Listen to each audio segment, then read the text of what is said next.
China has urged the United States to, quote, thoroughly rectify its erroneous policy of maximum pressure against Iran. That's amid a renewed push to resume talks on the removal of sanctions against Tehran. Chinese Foreign Ministry spokesman Wang Wenbin said effective implementation of the Iran nuclear deal, also known as the Joint Comprehensive Plan of Action, is the only correct way to resolve the issue. Iran and the remaining signatories to the agreement have held 6 rounds of talks in Vienna to resolve differences following the US withdrawal from the deal in 2018. The talks were on hold in the run-up to Iran's presidential election in June. Now, Iran says negotiations aimed at removing US sanctions are set to resume in late November.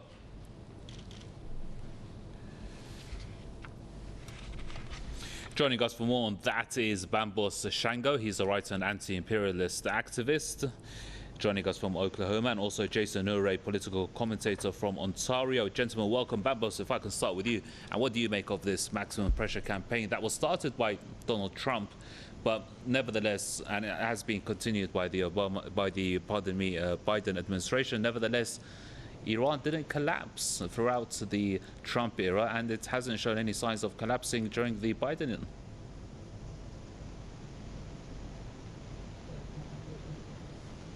That's for you, Bambos. Okay, looks like Bambos can't hear us. Jason, can you hear me? Right, Jason, what's your take on the maximum pressure campaign, which initially Trump started, but some say it's a failed campaign? I think this is something the United States has wanted to do regardless of leadership in the country. The point of placing the sanctions on Iran was to destabilize it, foment unrest, and use that as a justification for the regime change strategy. Unfortunately for them, it has not as been the success that they were hoping that it was going to be. Despite the sanctions placed on Iran, there has been a continued technological and social development inside of the country. This is not the effect they wanted.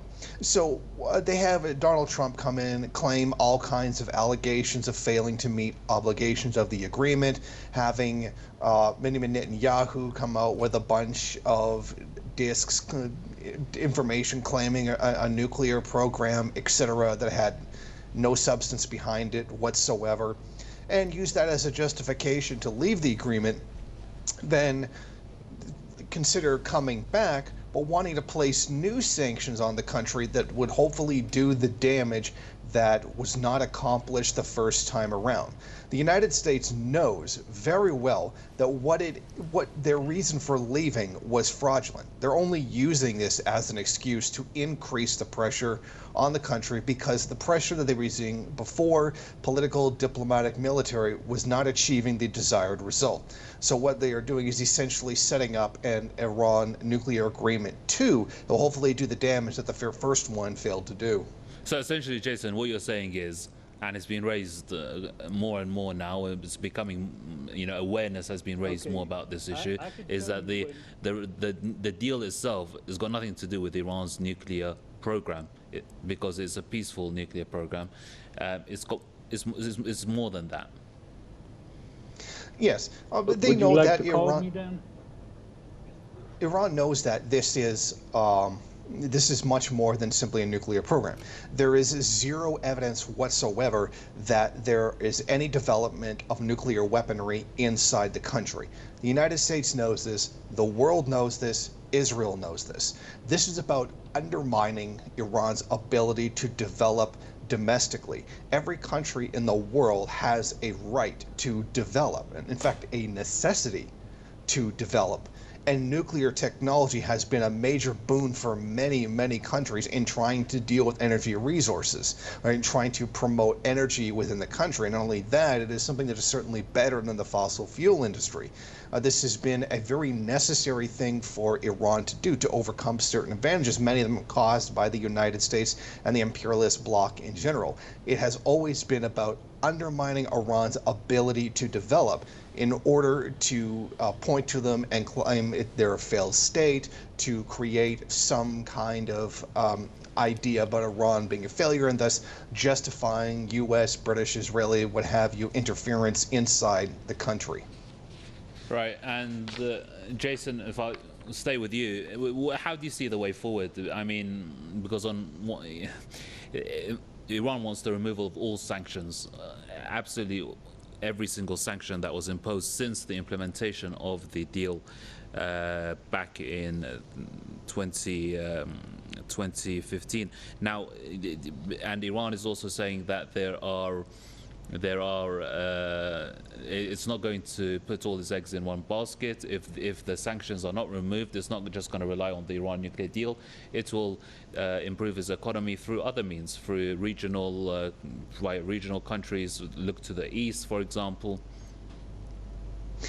Yes, if the United States was honest in any regard whatsoever, they would immediately at least return to the original agreement, removing the new sanctions and letting things continue as they were before Trump came into office. But like I said, that's not the goal here. If the U.S. had any integrity, they wouldn't be telling Iran that they have to sign any kind of nuclear agreement whatsoever. The U.S. doesn't really have any authority whatsoever to make that kind of demand, and have only been able to do so because of the pressure they can exert on Iran and anyone else who dares to do business with Iran in violation of what the U.S. sees as its right to dictate to other people who anyone is allowed to trade with.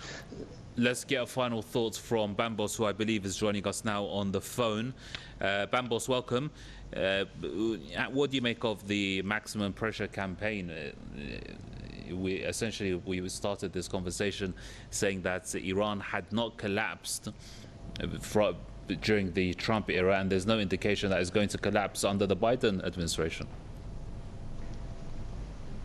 First of all, let us thank Iran for showing us how this sanction regimen that the United States is using on over 34 different countries around the world is a war crime that can be defeated.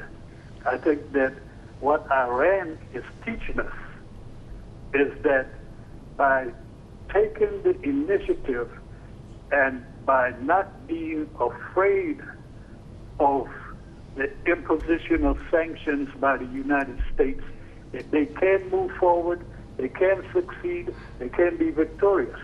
So I think that it behooves other countries to look at this process that Iran is taking on the question of sanctions, and to help those other countries to move forward also. I must also thank Iran for all that it has done for Venezuela. Okay, gentlemen, thank you very much indeed. I'm afraid we have run out of time. Let me thank our guests. That was Bambos Shango, writer and anti-imperialist activist, joining us from Oklahoma. Also, Jason Unruhe, thank you very much indeed for your thoughts. A political commentator joining us from Ontario. And that brings an end to this edition of the News Review.